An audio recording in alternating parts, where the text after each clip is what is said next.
Bienvenue sur le podcast pour un plein épanouissement affectif et cognitif. Chaque vendredi, vous pourrez vous enrichir avec l'expérience d'éducateurs au sens large qui cherchent à contribuer à ce plein épanouissement. Des professeurs des écoles, des éducateurs Montessori, des chercheurs, des formateurs et même des rééducateurs. J'ai à cœur que l'école évolue pour que chaque enfant puisse développer son plein potentiel. J'essaie de faire ma part avec mes ateliers Montessori, mes formations en ligne et en présentiel, le podcast bien sûr, et mes 2 cartons dans l'éducation nationale. Pour résumer, au quotidien, j'aide les enfants à développer leur plein potentiel et j'accompagne des professeurs des écoles pour leur faire découvrir l'éducation Montessori, qui est en parfaite cohérence, adéquation avec les recherches en neurosciences. Vous trouverez plus d'informations sur mon blog, montessori-apprendreautrement.com et plein d'autres ressources. Si vous voulez recevoir gratuitement les clés les plus efficaces pour développer le plein potentiel des enfants à l'école et à la maison, vous pouvez vous inscrire en cliquant sur le lien dans les notes de l'épisode. Pour passer à la vitesse supérieure, vous pouvez vous inscrire à ma formation en ligne ou en présentiel. Vous aurez toutes les informations sur le blog. Si ce podcast vous plaît, je compte sur vous pour laisser un commentaire sur votre plateforme d'écoute et une note de 5 étoiles si vous êtes sur Apple Podcast. C'est la meilleure solution pour donner de la visibilité au podcast et contribuer vous aussi à cette révolution éducative. Et n'hésitez pas à partager les épisodes qui vous plaisent.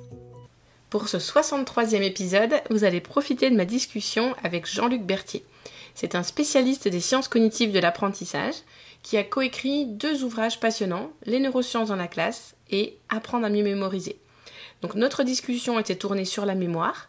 Je lui ai posé de nombreuses questions, comme par exemple de définir la mémoire, quels sont les bénéfices pour les enfants et pour les enseignants du fait de mieux connaître le fonctionnement de la mémoire, quels sont les neuromythes sur la mémoire. Donc voilà, plein de questions, tout au sujet de la mémoire. Et cet épisode passionnant vous donnera sûrement l'envie d'aller plus loin. Le site science-cognitive.fr vous permettra de creuser le sujet. Je laisse place à ma conversation avec Monsieur Berthier. Bonjour Monsieur Berthier, bienvenue sur le podcast. Bonjour. Je suis ravie de vous accueillir aujourd'hui pour parler de la mémoire. Donc vous êtes spécialiste des sciences cognitives de l'apprentissage. Vous avez coécrit Les neurosciences cognitives dans la classe et Apprendre à mieux mémoriser. 2 ouvrages de qualité. Et donc, si vous êtes d'accord, je vais commencer par la première question. Est-ce que vous pourriez définir la mémoire, s'il vous plaît ? Oh là là, vous me posez une question extrêmement large. Alors écoutez, je vais essayer d'être très synthétique. La mémoire fait partie des fonctions cognitives de base, puisque l'humain est essentiellement un être de mémoire. Si vous voulez, la mémoire se définit surtout par un ensemble de fonctions qui sont répartis dans maints endroits du cerveau, qui ont des fonctions un petit peu différentes les unes des autres. Ce qu'il faut retenir, c'est que nous n'avons pas une mémoire, mais un très grand nombre de mémoires au pluriel. Et là, ça, c'est la première chose. Deuxièmement, il faut peut-être revoir la représentation qu'on a de ce qu'on appelle la mémoire, parce que la mémoire, bien sûr, c'est le passé. C'est l'idée qu'on a une sorte de stock dans lequel on irait puiser quand on a besoin, mais c'est bien plus que ça, parce que la mémoire, c'est ce qui nous permet d'exécuter une pensée, une action, maintenant, dans l'axe présent, si vous voulez, quand vous parlez, quand vous reconnaissez quelque chose, etc., vous faites appel forcément, vous réactivez, vous ramenez à l'instant présent, vous les mettez en œuvre, vous les mettez en action, et puis il y a toute la dimension prospective, c'est-à-dire que on a une mémoire du futur. Et c'est ça qui donne un peu le sens continu de la mémoire. Je fais quelque chose maintenant parce que j'ai en mémoire de réaliser quelque chose ce soir, demain, ce week-end, pendant les vacances et même beaucoup plus tard dans la vie. Donc la mémoire occupe un spectre extrêmement large dans la vie de l'individu. Et donc c'est un ensemble de fonctions cognitives complexes qui ont évidemment une place majeure dans l'apprentissage. Et quels sont les bénéfices pour les enfants et pour les enseignants du fait de mieux connaître le fonctionnement de la mémoire ? C'est un petit peu, si vous voulez, tout l'objet de mon organisation. Alors je rappelle que je pilote une organisation d'une quarantaine de spécialistes qui sont enseignants, chercheurs, personnel d'encadrement, etc., du monde de l'éducation, mais pas que. On a aussi des experts qui viennent du monde professionnel de la formation, etc. Alors, pourquoi on s'intéresse à ça? Tout simplement parce que si la mémoire est considérée comme majeure dans l'apprentissage, ce qu'on peut dire, c'est que les 5 ou 6, alors on aura sûrement l'occasion d'y revenir un tout petit peu plus tard là, mais les 5 ou 6 règles fondamentales, universelles de la mémoire et qui fonctionnent chez tous les individus de la Terre, ces règles sont mal connues. Donc, il y a une déperdition d'énergie, il y a des failles qui se créent, des maillons faibles, si vous voulez, de l'apprentissage. Et donc, l'intérêt pour les enseignants de connaître le fonctionnement de la mémoire, c'est d'ajuster leur pratique pédagogique. Et puis, pour les élèves, c'est important aussi qu'ils sachent comment ils fonctionnent, parce qu'ils géreront mieux leur mémoire et ils s'y retrouveront. Enfin, ils seront moins susceptibles d'échouer, de comprendre pourquoi ça n'a pas marché, etc. Donc, on a tout intérêt, bien entendu, à entamer une formation au niveau de tous ces acteurs-là autour de la mémoire. Parce qu'il y a encore beaucoup de neuromythes sur la mémoire. Il y a beaucoup de neuromites qui circulent. Oui. Mais c'est impressionnant. Il y a quelques jours, je faisais une émission également, on s'est amusé avec la co-animatrice à faire un test auprès des gens qui étaient tous des enseignants. Oui. On leur a posé quelques questions sur cerveau gauche, cerveau droit, la mémoire, l'oubli, etc. Il y a eu 70% de réponses fausses. C'est énorme. Autour de la mémoire, les neuromythes, c'est-à-dire les fausses croyances qu'on a sur notre fonctionnement, qu'est-ce qu'on peut dire? On peut dire, par exemple, vous avez une bonne mémoire? Alors les gens répondent oui, plutôt, etc. Alors que non, puisque je disais précédemment qu'on a des dizaines et des dizaines de formes de mémoire, et même une personne qui serait atteinte d'Alzheimer très fort, si vous voulez, elle a une déficience mémorielle sur la mémoire épisodique, des souvenirs récents, etc. Mais elle sait encore faire du vélo, nager, donc elle a encore des mémoires, un peu d'automatisme, et puis elle peut reconnaître une chaise, une table, etc. etc. Donc on peut être faible dans une forme de mémoire, etc. Donc dire j'ai une bonne mémoire, je perds la mémoire, tout ça c'est un neuromythe. Il y a un neuromythe assez fréquent chez les élèves, c'est de penser qu'ils mémorisent une fois pour toutes. L'idée, j'apprends, je retiens. Ça, c'est un neuromythe fort, puisque quand on apprend quelque chose, ça décline au cours du temps, etc. Il y a un autre neuromythe, c'est les gens qui disent « Ah, mais moi, j'ai une bonne mémoire photographique. » Alors, on n'a pas de mémoire photographique. On visualise des petits morceaux, etc., des pixels, on dirait maintenant, etc. Donc, voilà un neuromythe. Il y a un neuromythe aussi, j'y pense, à propos mais on y reviendra peut-être, de la confusion entre mémoire et compréhension. C'est-à-dire qu'il y a beaucoup de gens qui croient que comprendre suffit à mémoriser. Oui, voilà, s'ils ont compris, c'est bon, c'est mémorisé pour tout le temps. Oui, voilà, c'est ça. Bon, voilà quelques exemples de neuromythes les plus fréquents. Oui, moi j'avais noté aussi celui par rapport à l'apprentissage des poésies. Le neuromythe de croire qu'on muscle sa mémoire en apprenant des poésies. Alors que... Absolument. Voilà. Alors, je ne dis pas que apprendre des poésies n'a pas de rapport avec la mémoire, bien sûr, parce que quand on apprend des poésies, on développe dans son cerveau, on accélère un peu des processus cognitifs qu'on va pouvoir transférer dans d'autres disciplines. Comme l'attention ? Comme l'attention ? Pardon ? L'attention ? Oui, par exemple, faire attention, tous les processus de compréhension en vue de mémoriser, etc. Donc tout ça, on le retrouve dans apprendre des poésies. Mais les gens de ma génération qui apprenaient des poésies pour, comme vous l'avez dit, muscler sa mémoire, c'est une erreur. Enfin voilà, c'est un vrai mythe. D'accord. Alors, vous en avez déjà cité quelques-uns de systèmes, mais est-ce que vous pourriez décrire les principaux systèmes de la mémoire ? Alors, depuis les travaux de Tulving ou des gens comme ça, on a rangé un petit peu ces dizaines et ces dizaines de formes de zones dédiées à la mémoire en quelques familles. Donc, si on est si on fait un peu les choses à grands traits, je dirais qu'il y a 4 familles principales plus une. Alors, je vais aller très vite, je ne veux pas faire un cours universitaire, mais il y a la mémoire perceptive, c'est-à-dire vous recevez des informations de l'extérieur via vos sens. vous recevez des impressions visuelles avec des photons, etc. Vous recevez des impressions sonores pour les sons, tactiles, etc. Le goût, l'olfactif et tout ça. Bien. Donc là, on a déjà des premières mémoires qui stockent les informations de type sensoriel. Alors, c'est plutôt des mémoires à long terme, mais ce ne sont pas des mémoires relatives à des informations du type intellectuel, n'est-ce pas? C'est vraiment sensoriel. Donc, toutes les familles de ces mémoires dites perceptives. Voilà. Ensuite, il y a la mémoire des notions qu'on peut déclarer, mettre en mots. C'est-à-dire, je sais que Tours est la ville principale de tel département, qu'en 1492, Christophe Colomb, etc., etc. Ce sont des données foisonnantes dans l'apprentissage. On apprend énormément de notions de référence, de mots de langues étrangères, etc., etc. Alors ça, c'est ce qu'on appelle la mémoire sémantique. Alors, les mémoires sémantiques, il y en a de multiples formes en fonction du type de signal qui sont réparties un peu au niveau temporal, vers les oreilles, etc., etc. Alors, ensuite, il y a une forme de mémoire qui est extrêmement importante et très mal connue. C'est ce qu'on appelle la mémoire des procédures, c'est-à-dire la mémoire des automatismes.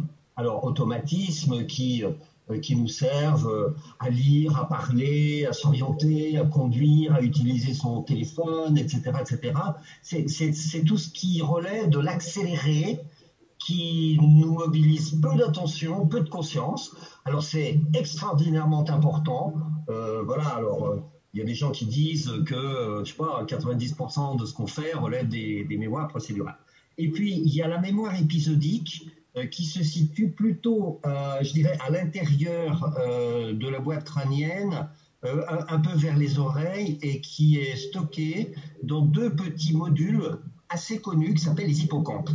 Et donc, c'est un peu notre catalogue de souvenirs personnels, dans lequel vous avez des émotions, du visuel, du son, les relations aux autres, etc., etc.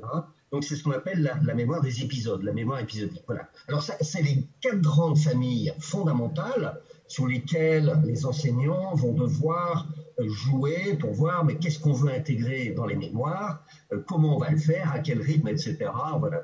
Vous allez sûrement me poser des questions autour de ça, parce que c'est ce qui intéresse les enseignants. Et il y a... la mémoire de travail. Voilà, exactement. La mémoire de travail, qu'on a longtemps appelée une mémoire, et maintenant on l'appelle plutôt une fonction exécutive.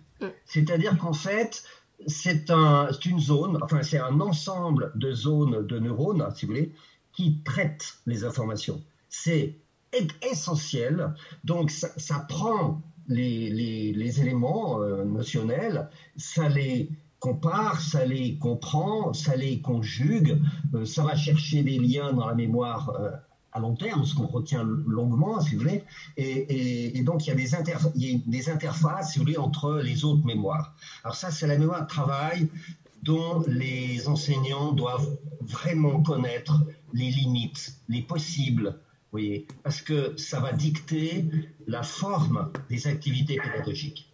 En gros, non. Si vous voulez, là, je vous ai brossé un tableau extrêmement rudimentaire, mais qui permettent assez bien de comprendre qu'il y a des formes de signaux différents, stockés dans des zones différentes, qu'on va pouvoir activer plus ou moins. Oui. Et chaque système de mémoire possède son propre mode de fonctionnement, c'est bien ça? Oui, c'est exactement ça. Alors, on peut rentrer à l'infini, si vous voulez, dans ces modalités très différentes de fonctionnement de la mémoire, mais je vais vous prendre un exemple. On n'utilise pas la mémoire de la même manière quand il s'agit à l'école de placer une ville du monde sur une carte, ou lorsqu'il s'agit d'apprendre à lire. Quand on apprend à lire, il y a l'apprentissage du sens des mots. Alors là, on est plutôt dans le sémantique.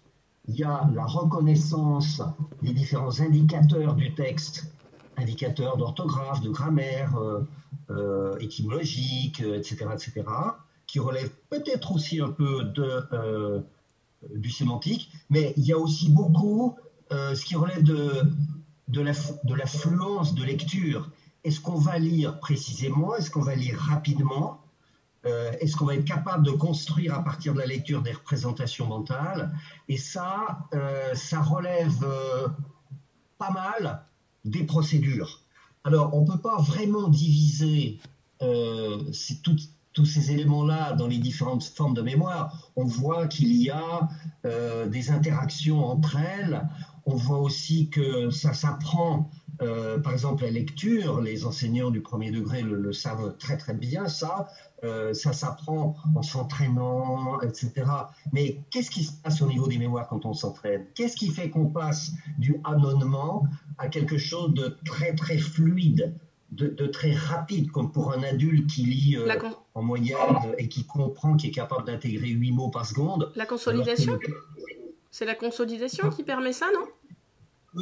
Alors, c'est un peu complexe, mais c'est la consolidation, c'est aussi l'entraînement. Oui. Et donc, on voit que, par exemple, là, le sémantique va évoluer vers le procédural. La mémoire sémantique va évoluer vers la procédure. Donc, on voit que d'un système de mémoire à l'autre, s'il vous plaît, il y a des échanges, il y a des choses qui se passent.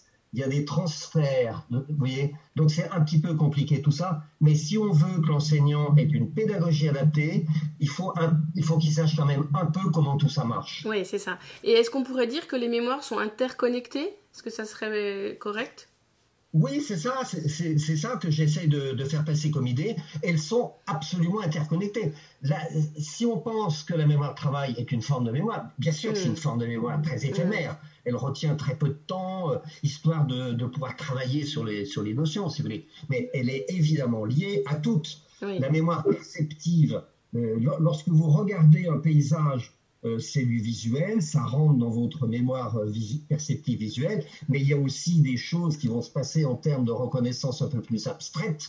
Donc forcément, là, il y a aussi glissement des informations vers les mémoires à plus long terme, si vous voulez. Et puis on voit bien que la mémoire de type sémantique est reliée à la mémoire procédurale. Tout ça fonctionne en système. Il y a des interactions entre toutes ces formes de mémoire. D'accord. Et quand l'enseignant a cette connaissance des systèmes de mémoire, quelle stratégie il peut mettre en place pour essayer de les solliciter? De les faire travailler, c'est ça que vous voulez dire? Oui. Alors, oui, bien sûr, c'est-à-dire que la question que vous posez, là, on est au cœur de l'adéquation entre le cerveau fonctionne de cette manière-là et comment je vais faire, moi, enseignant, pour optimiser ce fonctionnement-là chez les élèves. Alors, d'abord, il faut quand même que l'enseignant reconnaisse les différents signaux et ce qu'il veut en faire. C'est-à-dire, s'il veut que cette notion sémantique, par exemple des notions de sciences net, enfin de SVT, des notions d'histoire ou des mots de langue étrangère, etc., s'il veut que ça rentre dans la mémoire sémantique, alors il faudra qu'il consolide cette notion un certain nombre de fois, savoir que l'oubli est caché là derrière, un peu comme le diable derrière le buisson, et donc il va falloir là qu'il adopte des stratégies de mémorisation, combien de fois il va reprendre, à quel rythme il va reprendre, tout ça sont des questions extrêmement pédagogiques. Maintenant, s'il veut que ce soit une acquisition de type procédure, c'est-à-dire automatisme en quelque sorte, que ça se fasse tout seul rapidement, comme lire, comme les opérations numériques, comme arithmétique, comme par exemple l'usage d'une expression étrangère si on veut parler, etc. Là, c'est une autre technique.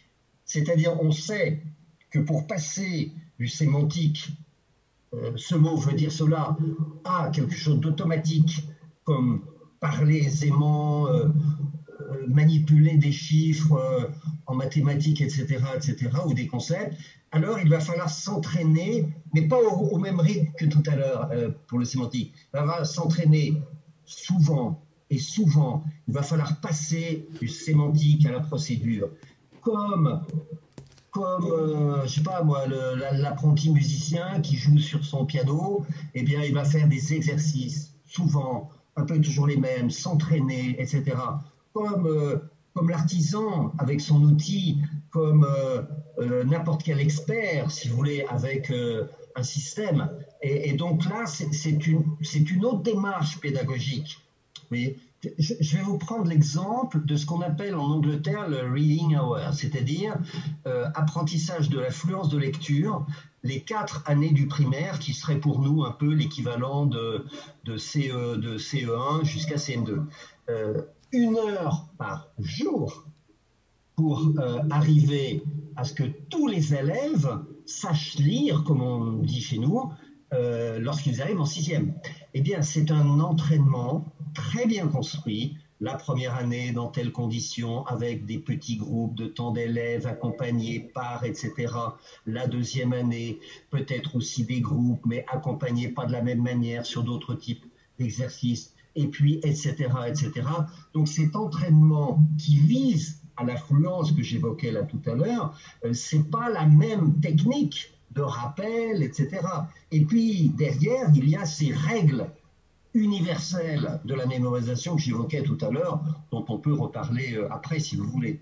Donc là, la bonne connaissance des mémoires d'une part, et qu'est-ce que l'enseignant veut en faire d'autre part, c'est ça qui va permettre d'optimiser la mémorisation pour l'élève. D'accord. Et quels sont les paramètres qui jouent sur les capacités de mémorisation? Alors, si vous voulez, il y a dans votre question, qui est évidemment centrale, si vous voulez, sur l'apprentissage, il y a les règles générales de la mémorisation. Alors, je ne sais pas si je les développe maintenant, mais en gros, il y a consolider, il y a se questionner, il y a comprendre, il y a faire des liens. Ça, c'est vraiment des axes fondamentaux, si vous voulez. Il y a transférer. Bref, donc il y a un peu les outils de base pour tous les humains de la Terre. Ensuite, il y a toute la spécificité des élèves. C'est-à-dire, je vais prendre quelques exemples. On ne peut mémoriser correctement que si on a compris. Mais qu'est-ce que ça veut dire comprendre? C'est-à-dire, c'est identifier les éléments de ce qu'on a à apprendre. Apprendre une poésie, d'accord, mais est-ce qu'on connaît le sens, est-ce qu'on connaît l'acception des mots de la poésie? Donc il y a là des références à notre stock qu'on a en mémoire. Et ce stock-là, il est évidemment très différent d'un élève à l'autre.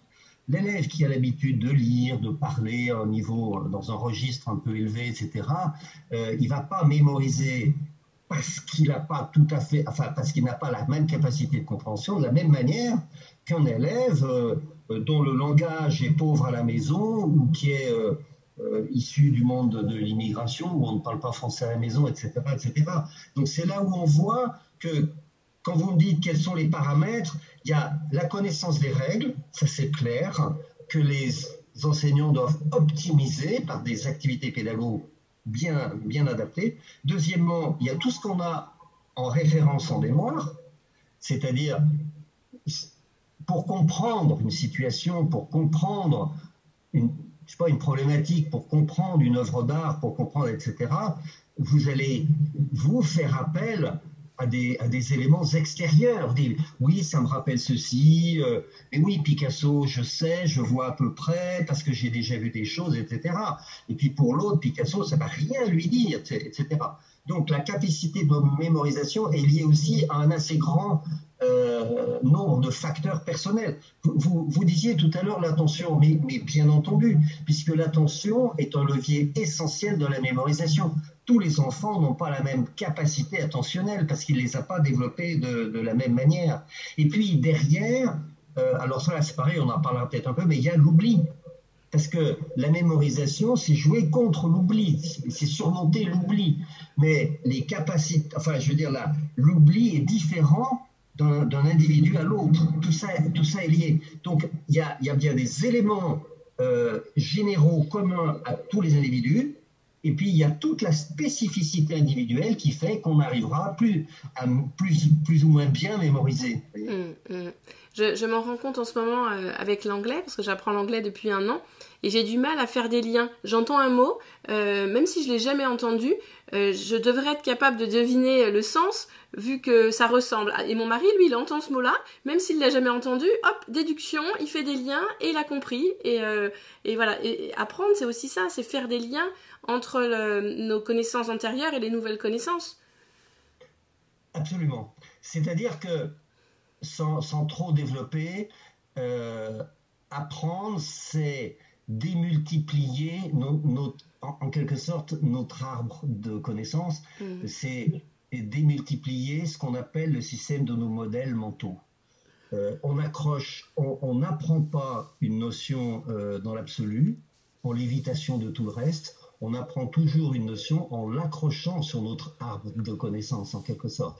C'est-à-dire qu'il y a dans la mémorisation, ou même plus généralement dans l'apprentissage, il y a ce phénomène assez injuste qui dit que on apprend que par rapport à ce qu'on sait. Plus on sait, plus on peut apprendre. Et hélas, l'inverse est vrai. Ce qui risque de conduire, en termes d'apprentissage scolaire, et c'est une question extrêmement compliquée, ce qui risque de conduire à des difficultés scolaires, voire des fractures scolaires, etc. Parce que plus on sait, plus on peut apprendre. Hélas, moins on sait, plus c'est compliqué à apprendre. Et à un moment donné, on peut avoir des fractures entre des catégories d'élèves. Et ça, il faut quand même reconnaître qu'en France, on ne sait pas très bien gérer cela. Ouais. Et j'aime bien utiliser la métaphore de la forêt pour comprendre en fait voilà, comment on apprend. Et est-ce que vous connaissez cette métaphore de la forêt ? Ah oui, oui, voilà. Oui, parce que d'abord elle est classique. Oui. Deuxièmement, elle a été popularisée par un des grands experts de la neuroéducation canadien qui s'appelle Steve Masson, voilà. qui est un ami pour nous, voilà, que je connais très bien. Et donc c'est très simple. Il compare le cerveau à une forêt avec des chemins, des sentes, peut-être des tout petits passages, etc. Il compare ça aux voies dans lesquelles l'information va circuler dans le cerveau. Et il dit, voilà, si on reprend une notion, voilà, qu'on la pratique souvent, qu'on la réactive souvent, etc., la petite sente va devenir un chemin bien damé parce qu'il aurait été beaucoup pratiqué, et donc dans ce chemin, l'information va circuler très vite. Par contre, si on s'égare un peu vers des sentiers plus petits, ça sera plus compliqué à circuler, un peu comme l'information qu'on a dans le cerveau, qu'on ne va pas chercher très souvent, et c'est un petit peu plus compliqué de l'activer.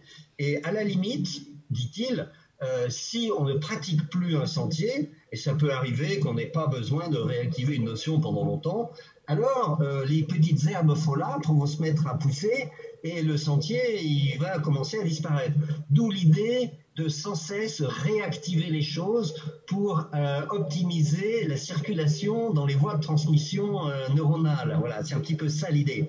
Mais il dit, mais c'est jamais complètement oublié, on peut reconnaître un sentier, derrière il y a la trace, etc. Donc on peut y repasser, on peut réactiver les choses. Et c'est là qu'intervient l'oubli. L'oubli, c'est un peu ces petites herbes folâtres qui font que c'est un peu plus compliqué d'aller récupérer des informations. Voilà, c'est un petit peu ça l'image. C'est une métaphore qui marche bien en général.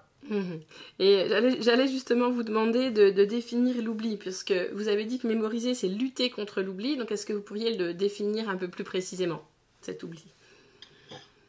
Alors, l'oubli est souvent perçu dans la population, si vous voulez, il est souvent connoté négativement. C'est-à-dire, j'ai oublié, etc.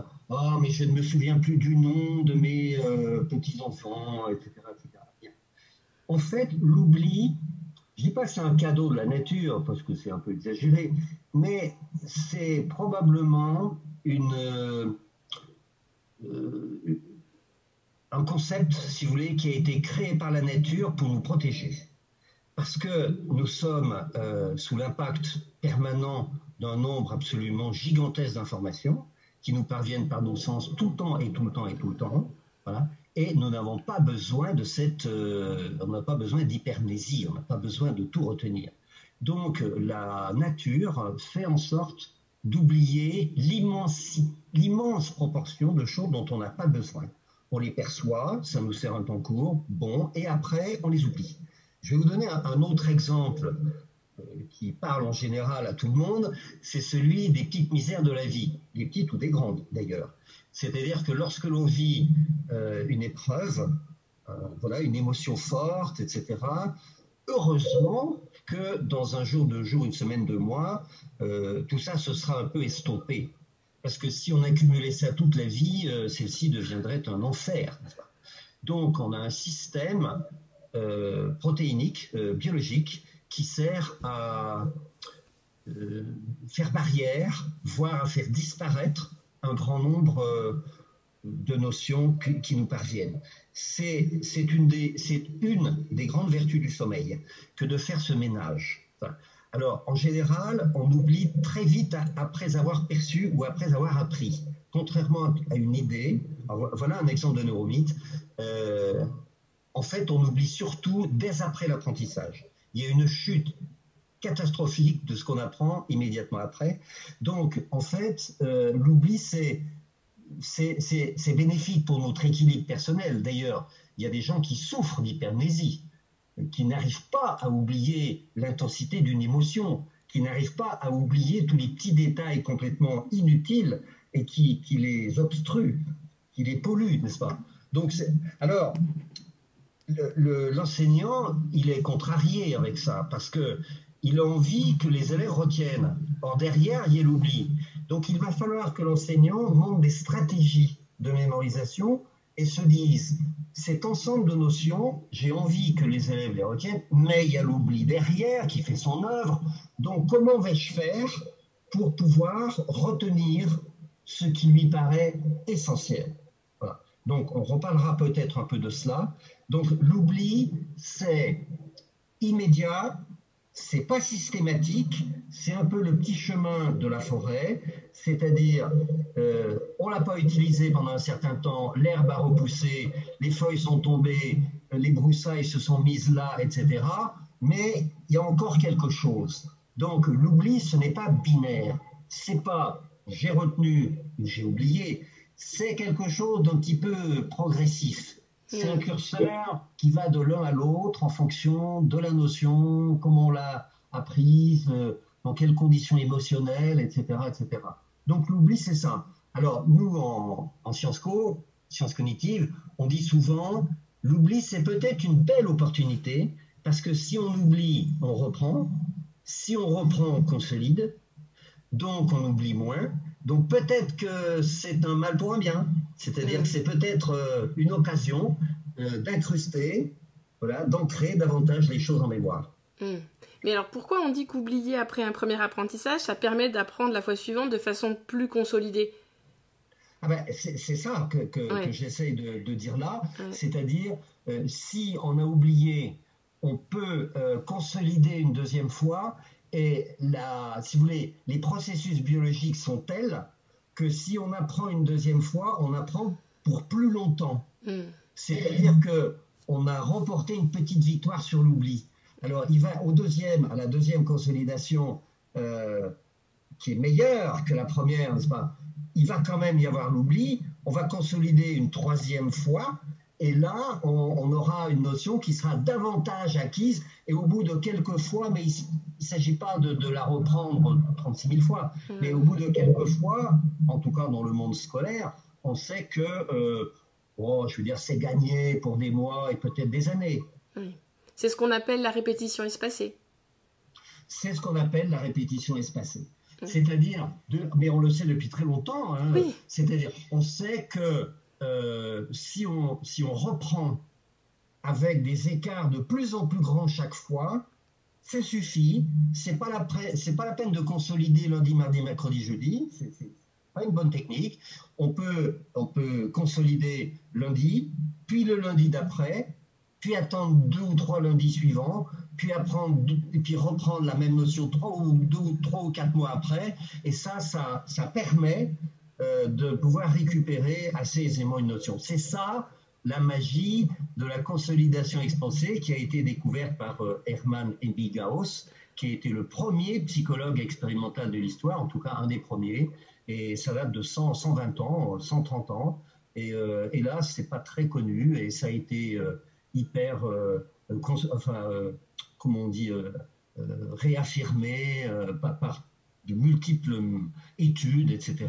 Donc la consolidation expansée, nous on la préconise dans nos coniclasses parce que ça marche, parce que alors on ne sait pas tout sur les mystères de l'oubli, etc.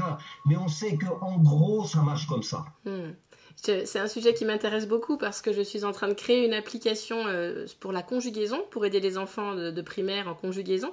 Et donc, je suis en lien avec un chercheur du Canada qui m'a aidé à trouver une séquence optimale pour justement espacer au fur et à mesure. Mais bon, je vous en reparlerai après. Oui, alors, si vous voulez, je ne vais pas m'étendre là, mais je suis un peu les travaux de gens qui s'intéressent à la fonctionnement neurobiologique sur ces rythmes de l'apprentissage. On n'a pas actuellement une connaissance extrêmement précise et fondée sur les rythmes, où il y a là aussi, de façon un peu mystérieuse, des différences d'un individu à l'autre.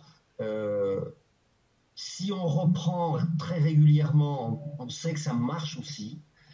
On ne sait pas pourquoi, mais en tout cas, ça marche de la même manière qu'avec l'expansion. C'est-à-dire qu'en quelque sorte, on peut dire que le système expansé, ça suffit.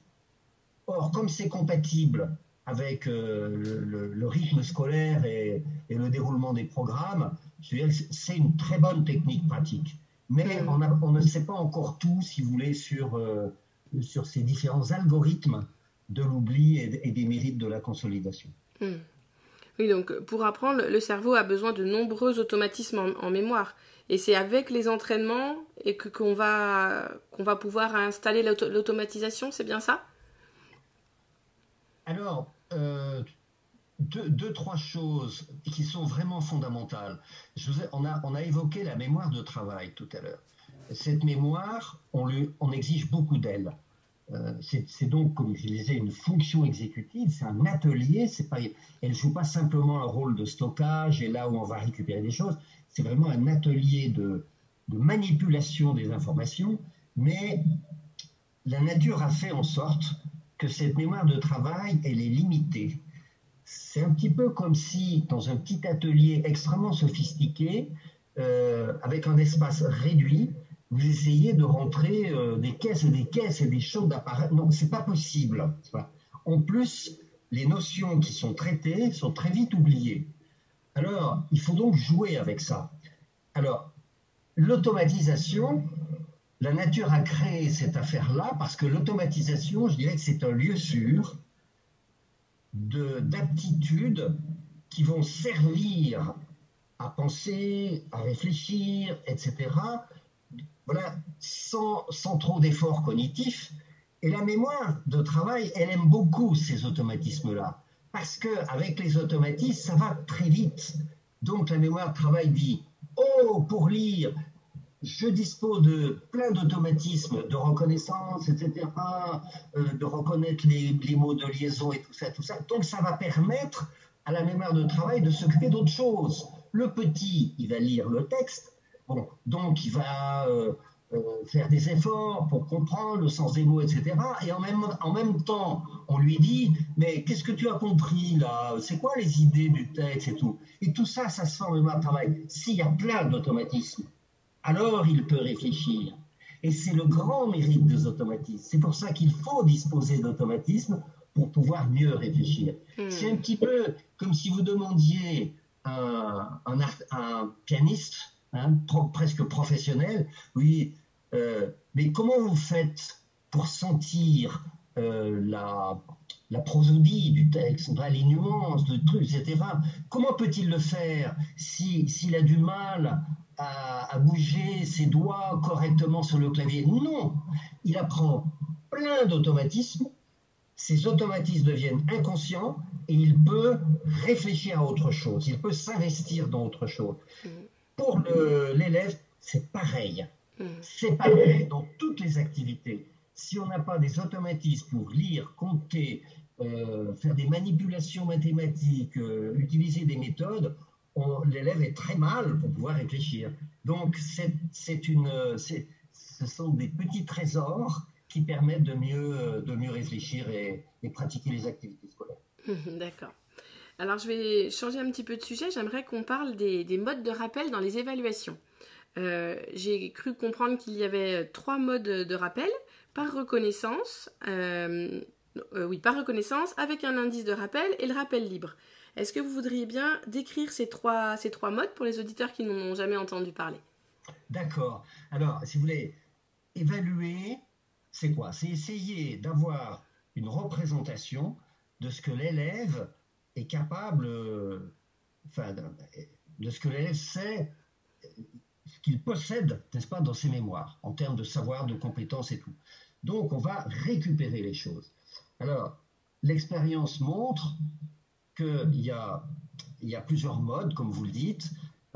D'abord, on peut tout simplement ne pas être capable de dire comment est fait le trajet pour aller d'un point A à un point B, mais par contre, je vous montre des photos, vous allez dire « Ah oui, je n'y avais pas pensé, mais je vois bien que c'est sur le trajet ».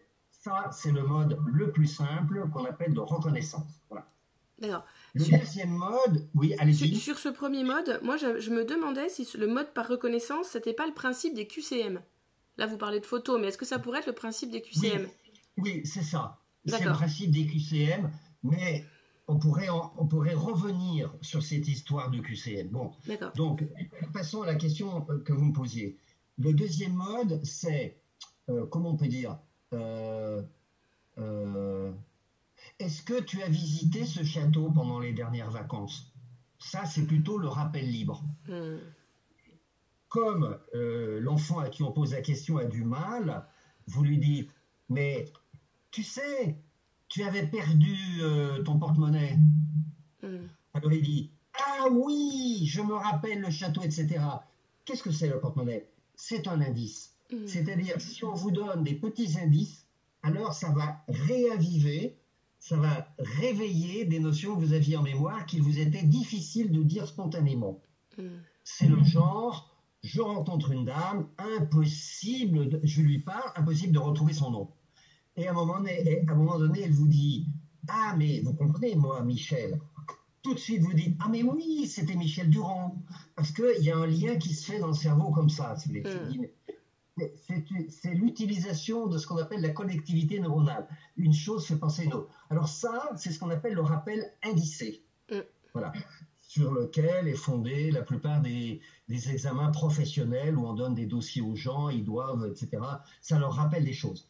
Et le troisième mode, qui est le plus difficile, c'est vous donner un énoncé à un élève de seconde sur, je sais pas, la Chine de 49 à 12 jours, point, en 6 ou 7 mots, il doit tout retrouver sans indice. C'est ce qu'on appelle le rappel libre. Et ça, c'est le type de rappel le plus compliqué qui existe. En gros, c'est les 3 modes de rappel. Mais composer un énoncé pertinemment, ça devrait consister à bien identifier les différents modes de rappel. Parce que si l'élève n'est pas capable de se rappeler d'une notion, sans indice, ça ne veut pas dire qu'il ne l'a pas. Donc la photographie, elle est biaisée.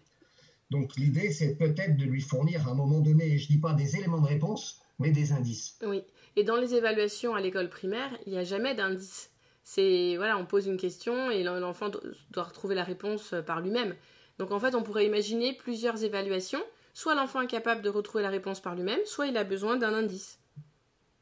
Oui, alors ce qu'on dit en collège, ou même au lycée, c'est que peut-être que le contrôle, peut-être le plus pertinent, c'est un contrôle qui mixerait les différents types de rappels. Il y aurait un type de rappel de type QCM, un type de rappel de type indicé, et peut-être qu'à un moment donné, on a besoin que l'élève puisse faire du rappel libre. Mais ça, c'est l'enseignant qui a la pertinence de se poser ces questions-là. Mais pour revenir au QCM, on peut en parler 2 minutes. Si vous voulez, un QCM n'a de valeur que s'il est basé sur ce qu'on appelle des questions efficaces. Et c'est souvent qu'on voit des questions complètement farfelues, on réponse A, B et C, on sait que c'est la A parce que la B et la C n'ont aucun sens. Même dans des MOOC pour adultes, hein, ça arrive encore. C'est-à-dire qu'en fait, l'écueil du QCM, il y en a peut-être deux. Le premier, c'est que répondre juste à une question ne signifie pas que l'élève a compris la notion qu'on essaie de lui faire dire, premièrement. Deuxièmement, et ça on le sait bien, on peut tout à fait répondre par hasard, avoir vu et ne pas connaître la réponse. Donc, pour construire de façon pertinente un QCM, il faut pratiquer ce qu'on appelle les questions efficaces. C'est-à-dire essayer de déjouer ce qu'on vient de dire maintenant. Ça me fait penser un peu, parce que nous on travaille beaucoup sur ce qu'on appelle les fiches de mémorisation qui sont des sortes de... C'est pas des QCM, mais enfin bref. Et donc on s'est posé la question des questions efficaces. Si par exemple, je vous pose une question de QCM sous la forme suivante. Citez les pays où la population croît. Et je vous donne 3 réponses: Chine, Allemagne, France. Vous allez vous poser la question, citez les pays où la population croît. Alors, en plus, depuis que les règles de la grammaire ont changé et qu'on ne met plus d'accent circonflexe sur le i, il y a une confusion entre le verbe croire et le verbe croître. Donc, l'élève, admettons de collège ou de lycée, a quelques petites connaissances, il peut tout à fait dire que en Chine, avec le système un peu dictatorial, etc., il y a une confusion. Alors, est-ce que la population de la Chine est en train de croître, ou est-ce que la population de la Chine est soumise à croire un certain nombre de choses qui ne sont pas justes? Donc là, on voit bien que ce n'est pas une bonne question. Si vous renversez la construction du QCM en disant, par exemple, imaginons, en Chine, à la suite des mesures gouvernementales, le taux de fécondité est passé actuellement à 6, 4, 1,5. Voilà une excellente question de QCM, parce que vous avez levé la confusion, la question elle est précise, et l'élève va tout de suite... Alors, bien sûr que le hasard peut faire que, mais en tout cas, s'il connaît un petit peu son sujet, il sera capable de dire que c'est pas 6, que c'est pas 4, et c'est probablement 1,5. Voilà. Alors, qu'est-ce que ça veut dire en gros? Ça veut dire que dans un QCM, la question efficace, elle est brève, elle élimine les ambiguïtés, et elle insère de la compréhension. Alors, il y a tout un il y a un petit entraînement pour l'enseignant à construire des questions efficaces. Nous, on utilise beaucoup ces méthodes-là pour la construction de ce qu'on appelle les fiches de mémorisation. Maintenant, voilà. Oui, d'accord. Et si les enfants connaissent la plasticité cérébrale, j'imagine que leur état d'esprit il sera dynamique au lieu d'être fixe. Ils auront plus, ils croiront en leur capacité de progresser. Oui, il y a un peu de ça. Si vous voulez, la plasticité cérébrale, c'est la capacité des neurones à se reconfigurer constamment.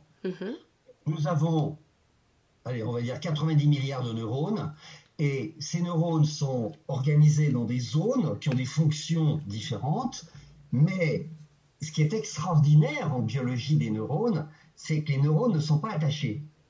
Ils ont la possibilité de se déconnecter d'un voisin et d'aller vers un autre voisin. C'est ça un peu la plasticité cérébrale, si vous voulez.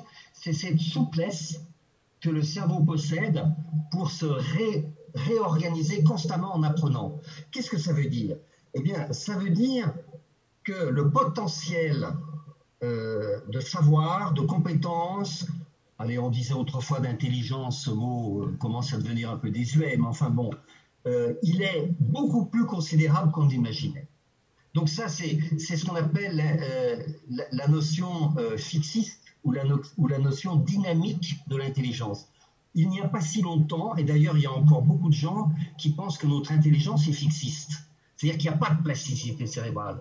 On est comme ça, on est comme ça et on va faire avec toute la vie. Alors qu'en réalité, l'intelligence, elle est dynamique. C'est-à-dire qu'on peut, avec de l'entraînement, de l'apprentissage, etc., on peut développer considérablement nos capacités. Alors, par rapport à l'enseignant, moi j'ai été principal proviseur 4 fois, et j'ai toujours été choqué, si vous voulez, par... il n'y a pas de connotation, hein, je ne jette le bas vers personne, mais dire « Ah, cet élève-là, il n'a pas les capacités, c'est comme ça, etc. » C'est inacceptable, n'est-ce pas? Parce que l'expérience montre, et il y a beaucoup d'enseignants pour les enfants à besoins spécifiques, etc., qui pourraient vous le confirmer, qu'il y a une capacité potentielle qui est énorme. On est simplement limité par le fait qu'apprendre c'est un peu fatigant et puis qu'il faut beaucoup de temps et que la vie elle est limitée, etc. On est limité. Mais cognitivement, on n'est pas vraiment limité. Donc, la plasticité appelle une révision des postures de la part de l'enseignant, mais en termes de métacognition, c'est-à-dire quelle est la représentation que l'élève a de lui-même. Je suis capable plus tard d'aller dans une école de commerce si mes parents sont paysans et qui ne savent pas lire. Je suis capable de faire des maths si je suis une fille. Je suis capable d'apprendre l'espagnol si j'ai du mal à apprendre l'anglais, etc., etc. Alors tout ça, il faut quand même que l'élève il ait une représentation souple et adaptée par rapport à la plasticité. Si on fait de l'apprentissage des élèves sur leur cognition, il faut commencer par là. Et que les profs croient aussi en chaque enfant, parce que le langage non verbal, si on soupire, oh, tu comprends rien, même si on ne le dit pas, mais qu'on soupire, voilà ça. C'est pour ça, Céline, qu'on est en train de développer la dimension métacognitive, parce que là, la dimension métacognitive, c'est comment l'élève se situe dans son parcours d'apprentissage. Quelle représentation il a de lui, quelle confiance il a de lui, quelle stratégie il va utiliser, etc. Et la métacognition, c'est ça qui permet d'objectiver la position de l'élève dans son parcours, quel qu'il soit, même chez les petits. Il faut trouver les mots, etc. Mais la métacognition, c'est ça. C'est arriver tout simplement en lui expliquant comment il fonctionne, à créer en lui la bonne dose de confiance, etc., qui va lui permettre d'avancer sur son parcours. C'est ça l'idée forte. C'est ce que vous êtes en train de dire. Et si un prof de collège nous écoute et se dit « Ah ouais, j'ai envie d'apprendre tout ça, c'est passionnant, après je pourrais le transmettre à mes élèves, mais comment je vais faire par rapport au temps ?» Un prof, peu importe la matière, a un certain nombre d'heures en face des élèves, comment ils peuvent intégrer, comment ils peuvent transmettre ça aux enfants tout en faisant leur matière. Alors, je dirais qu'il y a la réponse se situe à 3 niveaux.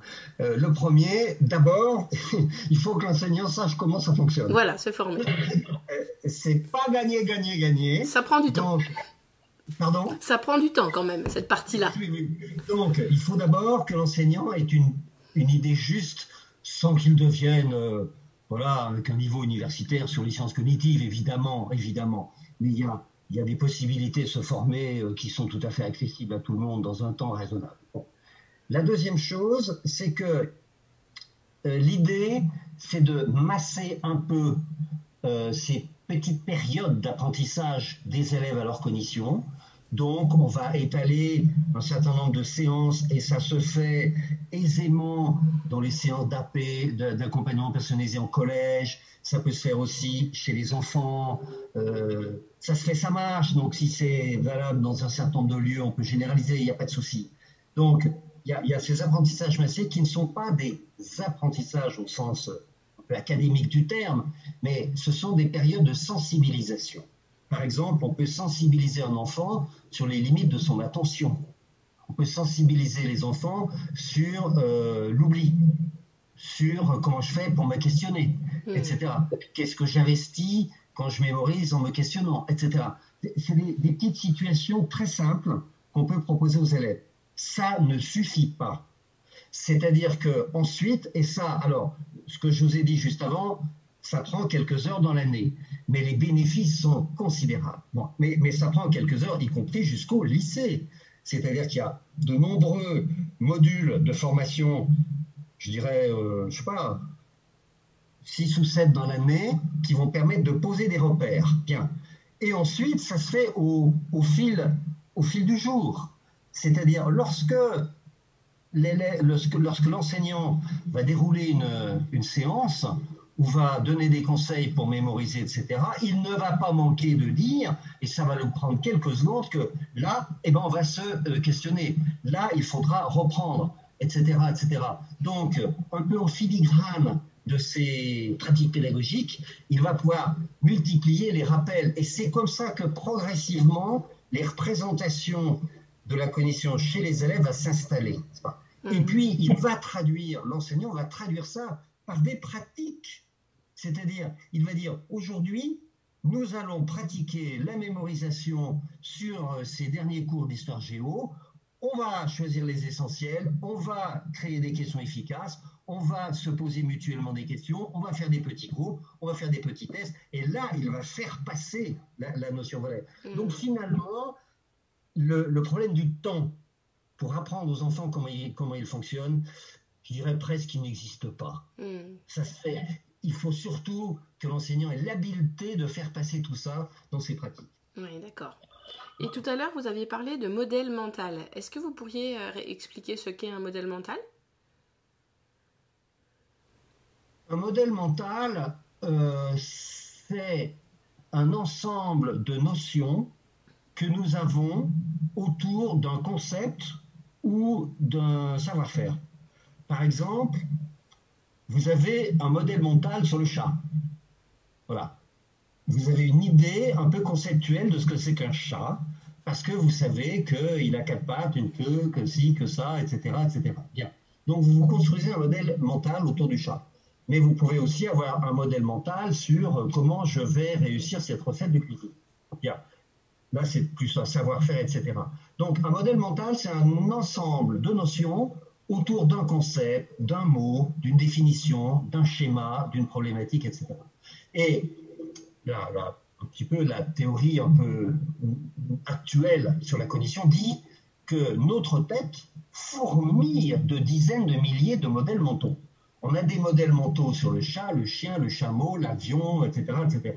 Et ces modèles mentaux ne sont pas comme les pièces d'un puzzle qui seraient juxtaposées les uns aux autres avec des frontières, mais ils sont tous enchevêtrés.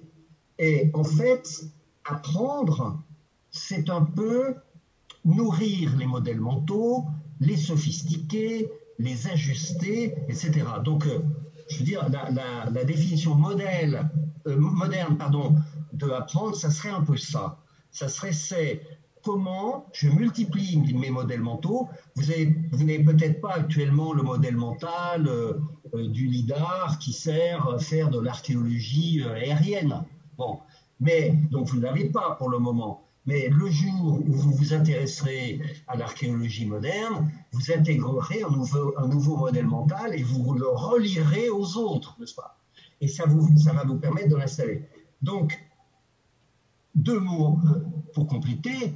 Les modèles mentaux, c'est un peu l'idée qu'on a des neurones qui sont organisés dans le cerveau. Les neurones sont reliés entre eux et supportent en quelque sorte les connaissances et les compétences.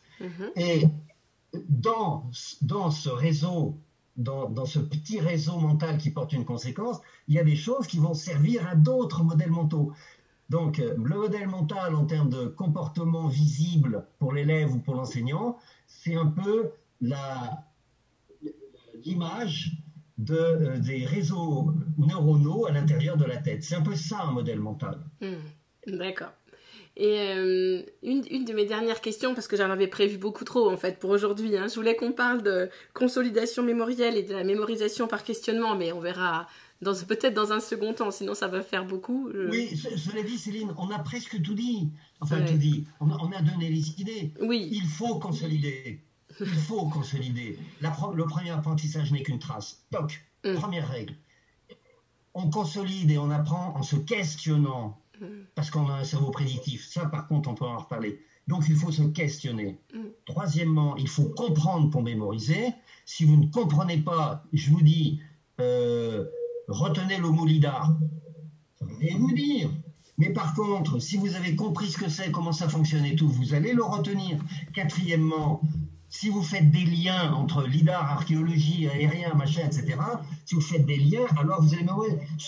Et puis il y a le transfert. Ce que j'apprends pour une notion, je vais le préapprendre pour une autre. Ce sont les 5 règles universelles de la mémoire. D'accord. Et la question que je me pose, c'est l'adolescence, c'est peut-être une période pas évidente pour les enfants. Et donc moi, j'accompagne des collégiens et j'ai l'impression qu'ils ne s'approprient pas tous de la même manière les outils ou les connaissances que je leur apporte. Comment motiver des collégiens pour s'approprier ces outils et puis mieux apprendre, gagner du temps, être plus efficace et retenir à plus long terme? Alors, pour répondre à votre question, j'ai presque envie de vous en poser une autre qui lui ressemble. Vous êtes dans ma position où je sais un certain nombre de choses sur comment le cerveau fonctionne. Et ma préoccupation, c'est comment les enseignants vont utiliser ça dans leur pédagogie. Bon, comment vous faites avec les enseignants pour qu'ils changent leur pédagogie avec les sciences cognitives? C'est le même genre de question. Ouais. Alors, vous allez avoir des enseignants que ça n'intéresse pas, parce qu'ils n'ont pas la curiosité, parce qu'ils n'ont pas l'habitude de s'interroger sur ceci, cela, parce qu'ils ont des routines très ancrées, parce qu'ils ne sont peut-être pas en complète sécurité dans leur classe et qu'ils vont se dire oui, si j'essaye des choses nouvelles, déjà je suis limite sur la tenue de ma classe, etc. Donc il y a tout un jeu de paramètres personnels qu'on peut retrouver chez l'enfant. C'est-à-dire que si l'enfant, il est convaincu qu'il n'est pas fait pour apprendre, si l'enfant ne sait pas comment on fait pour mémoriser comme il faut, si, etc. Donc, comment vous allez faire là? Alors, vous allez essayer de le motiver, de le sensibiliser avec des situations, etc. Donc, il y a tout un jeu d'approche sur comment il fonctionne, etc. Ensuite, le savoir, c'est une chose. Le pratiquer, c'est autre chose. Si moi, je vous explique comment on conduit une voiture, ça va, ou comment faire du yoga, mais si vous ne le faites pas, ça va glisser comme l'eau sur le canard. Et donc, si vous voulez incruster ces choses et faire que les gens se les approprient, c'est comme le professeur avec les notions de sciences cognitives. Il va falloir qu'à un moment donné, il essaye une autre technique, il essaye les îlots augmentés, il essaye les fiches de mémorisation, il essaye le calme mental dans sa classe, etc. Et je pourrais vous donner des dizaines d'exemples comme ça. Pour l'enfant, c'est exactement pareil. S'il ne pratique pas et s'il n'a pas le feedback de ce qu'il fait, feedback positif peut-être, pas positif peut-être, etc. Et donc, il faut qu'ils mettent la main à la pâte pour reprendre cette expression bien connue, n'est-ce pas? Et donc, on ne peut pas dire, il n'y a pas de recette magique qui dit, vous faites comme ça marche. Mais c'est tout un jeu d'activité, de sensibilisation, de pratique, de retour sur lui-même, de ce que l'élève observe, etc., qui fait que progressivement, il va intégrer ces notions. Et ça, Céline, c'est tout le défi, c'est tout l'enjeu des nouvelles pratiques pédagogiques inspirées par les sciences cognitives. Oui, là je leur ai proposé de faire un calendrier, vous savez, pour noter à quelle date est l'évaluation et noter combien de temps ils s'entraînent sur le calendrier pour pouvoir un peu après, avec cette métacognition, se dire ah oui, là j'ai travaillé la veille du contrôle, ça marche pas. Par contre, quand je m'y suis pris plusieurs semaines à l'avance, en espaçant mon apprentissage, 2 fois 15 minutes plutôt qu'une demi-heure. Mais le problème, c'est que s'ils ne veulent pas faire ce calendrier, ils n'auront pas le feedback. C'est ça que je voulais dire. Oui, mais vous êtes sûrement une professeure des écoles pertinente et efficace, sûrement, autrement, on serait pas là tous les deux aujourd'hui. Mais vous pouvez, par exemple, alors ça, il y en a pas mal qui le font, vous dites aux élèves, à tous les élèves, nous allons faire une petite recherche ensemble sur mais comment je m'y prends pour installer une notion dans ma tête avec la technique du rythme expansé. Vous utiliserez les mots que vous voulez. Et là, vous allez impliquer les élèves. Voilà, on va faire une étude scientifique. Comment vous retenez? Et si vous reteniez en écartant, etc., vous faites c'est ce qu'on appelle une petite recherche-action individuelle. Il peut y avoir des recherches nationales avec plein de monde, etc., et qui confinent au monde de la recherche. Mais vous pouvez faire ça avec vos élèves. Et pendant l'année, vous les aurez convaincus, non pas par la simple parole, en leur donnant des consignes ou des injonctions, et on est très fort en France pour faire ça, fais comme ça, fais comme ci, etc. Ah, ne fais pas comme ça, ne fais pas comme ci. Mais là, vous les impliquez, vous leur expliquez que le cerveau fonctionne et vous dites, on va le montrer. On va le montrer. Pourquoi je pense à ça? Parce que c'est une manip qu'on a fait il y a 2-3 ans avec beaucoup d'élèves dans beaucoup de classes. On avait 62 classes voilà, réparties partout en France avec des gens qui s'étaient portés volontaires, on ne les connaissait pas, etc. Et ils ont démontré à des élèves de cycle 3 et cycle 4 que la consolidation expansée, ça marche. Et ils ont fait les mesures bien comme il faut, avec des tests avant, des tests après, j'utilise ou pas cette technique et tout, et les élèves ont été scotchés. Et vous savez quels sont les élèves qui ont été le plus scotchés? Ce sont les élèves faibles. Parce que les élèves faibles, avec ces techniques-là, ont eu une mémorisation qui a augmenté de 200%. C'est énorme. Donc, ils se sont incroyablement interrogés en se disant, mais au fond, ça marche, deuxièmement, c'est pour moi. Et donc, les enseignants ont ramené à eux. Alors voilà, c'est par ce jeu-là. D'accord. Et la réussite provoque la motivation après. Mais Céline, vous êtes incroyable, parce que c'est ça. Mais c'est ça. C'est-à-dire, ce n'est pas... Il faut démonter ce neuromythe. Ce n'est pas la motivation qui directement crée la réussite, contrairement à ce qu'on pourrait croire, mais c'est la réussite qui est le moteur de la motivation. N'est-ce pas? Je ne vais pas vous motiver, si vous ne savez pas conduire, je ne vais pas vous motiver en vous expliquant que machin, et puis vous allez réussir à conduire. Ça va aider, bien sûr, mais c'est en vous apercevant que vous êtes capable de conduire que vous allez vous motiver pour continuer à conduire. Ça, c'est un fil, pas magique, mais c'est une bonne recette pour motiver les élèves, c'est de leur permettre de réussir. Mais pour leur permettre de réussir, il faut que l'enseignant connaisse les clés de la motivation.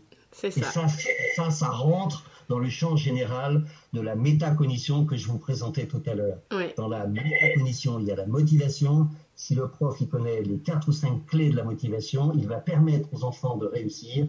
Et parce que les enfants vont réussir, alors ils seront motivés pour apprendre l'anglais où vous avez un peu de mal et que votre mari est capable de faire beaucoup mieux pour l'instant. Et si vous ne réussissez pas 10 fois, eh ben, vous ne serez plus motivé. Mais si vous avez des coups qui vous permettent d'apprendre un peu, alors ça va vous motiver. Mais je réussis parce que je peux quand même avoir une conversation avec mes 2 partenaires de langue canadienne et ma partenaire australienne. Je suis capable d'avoir une conversation, donc c'est quand même, il y a du progrès. Ah mais je sens à votre ton enjoué que la réussite marche pour vous motiver. Je vous remercie beaucoup. On va terminer avec les 3 questions habituelles que je pose à tous mes invités. Est-ce que vous auriez une citation que vous aimez bien à partager avec les auditeurs? J'avais peut-être oublié de vous le dire. La citation, le livre et coup de cœur ou coup de gueule. Oui. Alors, je ne sais pas qui l'a dit et si c'est exactement celle-là, mais l'idée c'est que c'est par... Alors, ça vient peut-être de la sagesse orientale, je crois que ça vient du bouddhisme tibétain qui dit « Je commence ma journée et je me dis, si je rencontre une erreur... que j'ai vécu, je me dis « Ah, bonjour l'erreur !» D'accord. Et Deuxième question. Est-ce que vous auriez un livre à partager? En rapport avec notre sujet, évidemment. Oui, évidemment. Un livre. Alors bon, c'est vrai que je serais assez tenté de conseiller celui que mon équipe a écrit, mais là, ça fait un peu égo. Je suis un petit peu gêné. Je le mettrai dans les notes de l'épisode, de toute manière. Enfin, les vôtres, okay. je les noterai. Bon, il y a floraison de livres sur neurosciences, cerveau, apprentissage actuellement. Je dirais que pour qu'un livre comme ça soit performant ou soit intéressant pour un enseignant, il faut qu'il y ait un peu de théorie, il faut qu'il y ait un peu de pratique, de pistes pédagogiques, et il faut qu'il y ait un peu de témoignage direct de la part de pères qui disent « j'ai essayé, voilà ce que j'en pense ». Alors, c'est un peu l'esprit de nos ouvrages. Donc, alors, ça, vraiment, je suis très gêné parce que j'ai une nature un peu humble, donc ça me dérange un peu. Cela dit, on était 4. Il y avait un enseignant, il y avait un spécialiste du numérique, il y avait moi-même, et puis il y avait Grégoire Borst, directeur du département des sciences cognitives de la Sorbonne, un grand expert. Et ce livre a connu c'est un best-seller de la neuroéducation, donc il s'appelle Les neurosciences cognitives dans la classe, mais il y en a sûrement d'autres. Je pense que le livre de Steve Masson qui s'appelle Apprendre avec ses neurones, je crois, chez Odile Jacob, j'aurais tendance à le conseiller parce que c'est un expert qui parle à des enseignants et qui connaît bien la neuroéducation. Activer ses neurones pour mieux apprendre et enseigner. Les 7 principes neuroéducatifs. Merci, très bien. C'est mon livre de chevet. Bravo. Ah, mais bravo. Voilà. Il y en a d'autres à mettre sur son chevet. Oui, bah, j'ai une belle pile. Et la dernière question, c'est est-ce que vous auriez un coup de cœur ou un coup de gueule à partager? Ah, j'aime bien cette question. Alors, ça fait 10 ans que mon équipe et moi-même travaillons sur ces sujets-là. On ne cesse d'apprendre. Nous sommes des petits enfants de la neuroéducation, qui est un champ qui s'ouvre. Le coup de cœur, ça serait vis-à-vis de cette multitude d'enseignants qui se disent il y a vraiment beaucoup de choses à repenser actuellement. On a les moyens de le repenser. J'essaye. Et depuis que j'essaye, mon métier a changé. Presque chaque jour, je reçois des témoignages de ce genre. Ça ne veut pas dire que c'est un miracle. Loin de là. Ce n'est pas une révolution, c'est une évolution. Mais ça me fait pleurer de joie. Alors si le cœur est en rapport avec les émotions, je citerai bien ça. Si j'avais un coup de gueule, qui est une formule avec une connotation un peu rude, à dire, c'est... mais quand est-ce... Alors, je ne sais pas à quel point votre émission est publique et visitée, mais moi j'ai tendance à dire, mais quand est-ce que l'institution prendra en compte le fonctionnement du cerveau des enfants? Alors, je ne dis pas qu'elle ne le prend pas en compte, mais quand est-ce que... Alors, vous me dites un coup de gueule. Alors, mais quand est-ce que l'institution prendra enfin en compte la façon dont le cerveau de l'enfant apprend pour qu'on mette en place des modalités pédagogiques qui permettent au plus grand nombre possible d'enfants de s'y retrouver et qu'on limite la difficulté et la fracture scolaire?